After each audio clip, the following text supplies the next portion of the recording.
Life is messy, our minds are messy, success is blinking messy. Join me, Charlotte Hopkins, on the Gloriously Messy Me podcast, where I'm opening up hearts, minds, and souls to navigate life's unique messiness.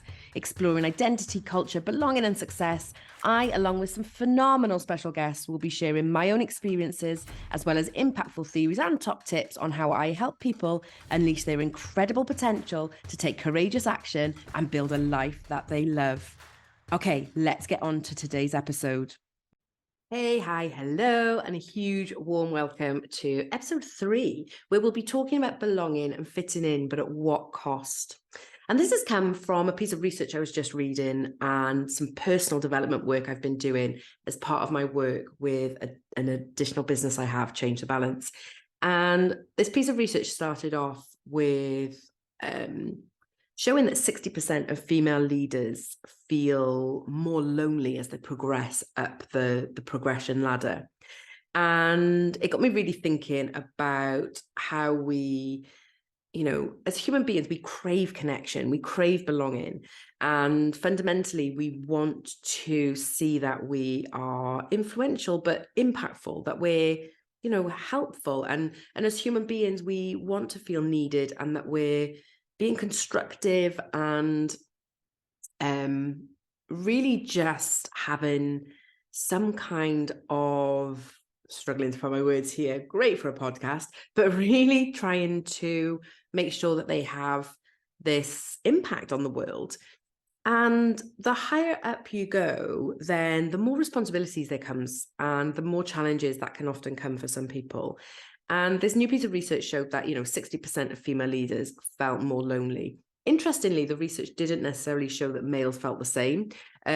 However, that's not really what I want to talk about, because I'm sure there are plenty of males listening in who would say exactly the same. The more we progress up this kind of perceived area of success, then the more we may have to tone down what we say or our personal opinions, the more we have to maybe show up with a different kind of identity. And I do a lot of work around stigma and judgments and discrimination, and worked for a really long time with people who've been quite marginalized from society. So belonging and connection is something that I've studied for a really long time, and identity is something that I just find incredibly fascinating. And the idea that we have different characters and different identities isn't something that's probably very new to you. But I want to explore a little bit more about that and whether it's impacting the happiness that you have within your life. Now, I know this is a new podcast, so if you're new to my world, you'll know that happiness is not something I strive for every day, all day. It would be exhausting. I'm quite a happy person generally, and I have lots of energy. However, definitely happiness is not my go-to emotion. But we do have to consider how the way that we present ourselves has an impact in the world, to make sure that we're sticking true to who we are and making sure that, like, in here, in our soul, we are really who we want to be. And yes, there's an element of change, and yes, there's an element of code switching. However, that has to be a conscious decision, not a reactive decision. So to kickstart the session off, I'm just going to talk about an experience that I went through as a senior leader. And that was before I started my training and consultancy business. And I was a senior leader in a role. In all fairness, I thought I was taking a sidestep from one company to another. It was a really different, not only a different sector, but it was a really different cultural environment. So I 100% hadn't prepared for that. And to say that I was a square peg in a round hole is probably just a really nice way of saying I felt really out of my depth. And it wasn't that I'd exaggerated on my CV. I knew what I was doing, and I could tick 8 out of 10 of those boxes that was needed. I'm a fast learner, and I'm prepared to learn. I'm prepared to make mess ups. I'm prepared to not quite get it right. However, I think I really underestimated those 2 out of 10 parts of the job description that it would take some time to grasp. And the more I tried to conform, the more I became a very sturdy, square peg that was chipping away. So I was trying to make myself fit into this round hole. And it didn't really matter what I was doing. It just wasn't quite right. And it meant that I was struggling at the work that I needed to do. So it was an operational management role. And I'm a very strategic thinker. So I can see the bigger picture. The space and the place that the company was in at the moment needed really quick action. And I can take quick action, but I didn't think the quick action that we were taking was going to have a long-term solution. And I've just found myself more and more stifled in my kind of creativity, which is just naturally who I am. I'm, not necessarily I'm a bit of a quality geek, but I'm not necessarily that person who's going to do everything in a kind of structured order. There's structure. I liken it to a bit like a jigsaw puzzle or a bowl of spaghetti. My brain and the way that I work is like a bowl of spaghetti. So anybody looking in sees this chaotic, massive noodles, but actually, or spaghetti strings. But actually, we know that there's probably only 20 spaghetti strings in your bowl of spaghetti. And if you were to lay them all out in a nice, like logical order, they would look lovely and organized. That's not Charlotte's brain. That's not the way my brain works. So what I found was that the solutions I was coming up with weren't always resonating with the team, with my manager. And that didn't mean that she was wrong, but it certainly didn't mean that I was wrong. So I found myself, and I now know, in this concept of code switching. And code switching really can have both a positive and a negative effect. So if we look at lots of the theories around social norming, for example, we become the sum of the people that we're surrounded by. If we think that we're going to stick out for all the wrong reasons, or we think that we're going to be challenged on something, or we've maybe challenged and given our rationale and it hasn't really resonated in the right way, then what happens is we often revert back to something called code switching, where we sit within the norms of what's going on around us. Now, this term code switching, I hadn't really heard of up until recently. And this is through some work that I've been doing with Damien and Sabrina Shady. Sabrina Shady in particular is my business bestie for Change the Balance. And Damien's her husband, and he did an amazing talk at our conference in 2022. And it was all about code switching and how he, as a Black man, had learned to code switch to progress his career and to make sure that he was moving on. And this really resonated with me in particular. I'm Welsh. I was quite young as a mum. So I was a single mum for a little while, and I definitely at times know that I've had to curb my accent, for example. And I've been told multiple times that I should sound less Welsh because it makes me sound stupid sometimes. Yes, that's an actual quote that I've had from people. And the idea that we can't step into our world as we are 100% authentically. And I really resonated with this. And I really resonated, obviously I'm not a Black person, but I could really resonate with the structural disparities that we have in the UK in particular, but across the globe. And I could see how, yes, it's something that helps. So if we look at this kind of success pathway, depend on where we want that success, depend on where we want that influence and that impact, we need to kind of meet people where they are. And I'm a huge fan of meeting people where they are. I really believe in that term, if that's what you want to kind of term it as. However, as in this role that I was doing, in this senior leadership role, I really felt that it was at the detriment of me and who I was and my value set. And I was being asked, quite rightly, because that was the job, to do tasks that didn't feel right. I was being asked to challenge operational managers in the delivery of what they were doing, but they were already working at capacity. And I couldn't see that there was another way of working. So my way of working would have worked in the long term, but it needed much quicker action than that. And I wasn't prepared to push those managers to be and be quicker and do more in what they were doing. So as I was conforming, and the code switching came in for me because I would be wearing suits. The code switching came in because I stopped wearing my hair curly. The code switching came in because I always made sure I had hair and makeup on. The code switching came in because I found that I was talking with less of an accent. So when I looked at how I was portraying myself, nothing was wrong with that. I was absolutely on the periphery of who Charlotte Hopkins was. But what I really realized was that it was quite reactive to the situation that was happening in front of me. Now you see Charlotte sat here in a much more informal dress. I do occasionally wear heels and suits, but very, very, very, very occasionally. I do, my accent isn't particularly strong, but it is there and it's present. I'm so vain that I won't even go to the gym without a bit of makeup. So there was elements of, yes, that's true. There was elements of me who were there. What I realized though was I deep down was questioning who I was. I wasn't portraying who I was. Therefore, I found myself sitting on hands in meetings. And the worst bit, the bit that really resonated for me was I realized that I had stopped even sharing my opinions.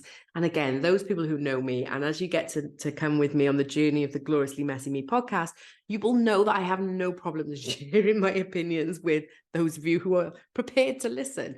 But I found myself not even wanting to share those opinions. So I could feel myself shrinking. Not physically, because I kept eating. And that's a whole different kind of podcast that I'm not going to get into now. But I have got a future episode planned where I'm going to talk about my gloriously messy journey of weight gain. And this really started when I was working within this organization because I found I'd lost my voice. So yes, I was belonging to the team, but I didn't feel I fitted in. And like I said, this was nothing to do with that organization. They've gone on to do amazing stuff. And I'm really proud of the work that both the operational and senior leadership teams have done there. But it was never going to happen with me. And that was a really important thing for me to understand. So just this idea that I needed to become more conscious in how I fitted in was really, really important to me. So I talked a little bit in the last episode about this idea that we have to have 5 people around us. And there's lots and lots and lots of research showed. I'm not sure whether it is specifically 5 people, but when you look at the research that shows you are the sum of the people around you, then it's a really important part of how we move forward. And I've worked really closely with, like I say, hundreds of people who have been making major life changes, big decisions. And who do we speak to first when we want to make major changes? Our friends and family. And this is the bit where I have to be really careful because sometimes our friends and family are toxic. Yeah, I said it. That was no careful choice of words there, was there? Just came straight out. I told you I was opinionated. But actually what we need to look at is that environment and the people that you're asking for advice and help from. So for example, I am recording a podcast. As you know, we're on episode 3 and I am known for talking. So those people who I have asked, who I know will be supporters, will go, goodness me, no wonder, it's about time. Of course you are. They will absolutely embody and support that. I may have some friends who would support it, but would go, oh God, why would you want to do that? Why do you want to put yourself out there? I've got a close family member who said straight outright, don't talk about me. I know, sorry, I am talking about you, but in a nice way, and this is all I'll talk about. But when we look at those people we ask for advice, we have to be really cautious and conscious about who we're gathering that feedback from.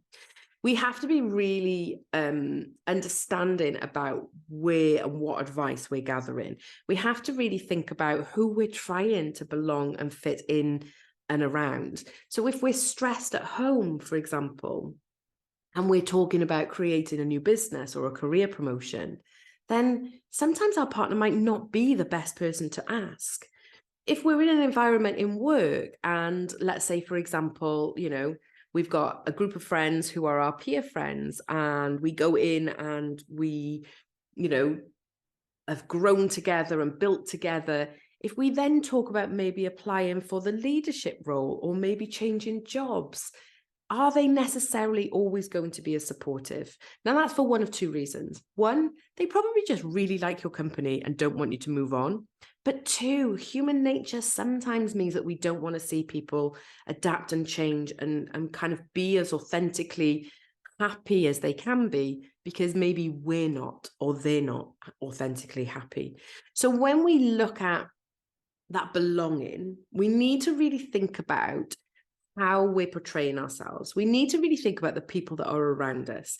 We need to really think about how and who we're connected with so that we can get the right kind of support, so that we're not doing it to conform, but we're doing it because it's the right thing to do for us. So how do we know? How do we know when we're conforming and code switching and it's right? And how do we know when we're code switching and conforming and it's not right? Well, I'm a big believer in feeling. The head is great. The head will tell us all sorts of nonsense. My head, for a really long time, despite all of the evidence, has said, why are you doing a podcast? Logically, I'm a talker, so why would I not do a podcast? So when we look at how I've processed with that, what I needed to do is tap back into my intuition. I needed to really understand what my core values were, what I really believed, what made sense to me as a person, regardless of what made sense to my husband or to my mum or to my children or to my friends or to my business partner even. I needed to really understand what that meant and what the difference was. And I think the only way you can really do that and really tap into your intuition is to bring a sense of peace into your body. We're all familiar with that time where we feel this real discomfort in our belly. We maybe have some slight kind of ickiness in our chest, maybe some sweaty palms, maybe a lump in our throat, but mainly it's that butterfly, that grumble in the belly that says something's not right. And when we're able to take a step back and consider, not only the networks we're part of, but when we're feeling that, when do we feel this discomfort? When do we feel this sense of unease? We're able to really think about who and what and where that impact is having. And life is too short. It's not a dress rehearsal. Life is here for one life. Therefore, you have to ask yourself, are you really prepared to continue to not show up in the way that you want to show up? Are you prepared to continuously kind of chip away at that squareness to make yourself fit into that round hole? And that's something I do a lot of work with my one-to-one clients. One of the things we really look at is, from a success point of view, there's lots of this history where you'll have huge success and huge times where you've been the best human being that you could have been at that time. And what happens with a lot of the people I work with is they get stuck. They get stuck in this narrative. They get stuck in this, but I belong and I fit in here and now. But that's where I ask them, at what cost? Because for lots of the people that come to me to work with them, they want bigger impact. They want more professional influence. They want to create success, but on their own terms. And unfortunately, for lots of them, they hit this age of a magic roundabout number of 40, maybe 50. We work around this age where we just go, I don't want to settle for this anymore. And it happened to me. COVID was a blessing because it allowed me to have that time to sit back for me. And, I was really fortunate not to have been impacted or lost anyone during COVID. And oh my gosh, my heart goes out to those of you who have. For me, it was a time of calmness, and I was able to reflect on what I really wanted in my life. My business changed. The desire to grow this big kind of, at the time, multinational consultancy provider absolutely went. I didn't want that. There was such a different train of an approach to what I needed to do that. And I realized that I had gone on this journey to create this business based on something that I had just followed from previous employment. When I looked at what I really wanted, it was to make an impact on people's lives. It was to share this 20 plus years of knowledge and wisdom and insight and skills. I've got skills and tools coming out of my ears that can really help people like you who are listening to go, okay, yeah, I want success and I want to create success on my terms. So what I'm going to ask you to do today, apart from subscribe, I know, but I'm a new podcast. That's what we're all meant to do. So hit the subscribe button and make sure you tell your friends if you think this is something they'll love. But I have another freebie for you. So last week I asked you to download the manifesto, and that's all about how you can embrace the mess to create your success. This week, I want you to download our second workbook, which is our second freebie, completely free. I think it's about 21 pages. It's an amazing training program that I've previously delivered to a group of professionals, made into a workbook that you can work through in your own time. And it's a self-directed workbook called Taking a Step Back. And it's all about how you can reflect on how your work and your surroundings are impacting your happiness.